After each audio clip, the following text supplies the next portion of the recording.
O'g'lim kel Lego o'ynaylik. Yo'q dedi, o'ynagim kelmayapti. Kel Lego o'ynaylik. Yo'q dedi, o'ynagim kelmayapti. Kel dedim senga. Xo'p. Men bilan majburlikdan Lego o'ynayapti. Xuddi menga kerak deydi. Jahlim chiqib ketdi. Keyin so'radim o'zidan. Xo'p dedim. Nima o'ynasak bo'ladi sen bilan? Telefoningizni oling-da, App Store'dan Minecraft sketch qiling dedi.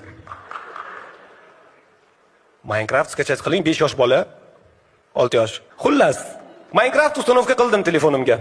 Endi nima qilamiz o'g'lim desam, Wi-Fi dan kiring, meni uyimda o'ynaymiz. Stop. Xo'p, Wi-Fi dan kirdim. Rostdan, ana uyiga taklif qildi. Telefondagi uyiga kirdim. Uch etash uy qurilgan. Podvalda nimasi bor? Bilyardlari bor. O'rtada divan, televizorlar, tomda basseyn qilib qo'ygan. Arxitekturni hammasi to'g'ri hisob-kitob qilingan. O'zi qurgan. Ammo unga Lego o'ynaylik.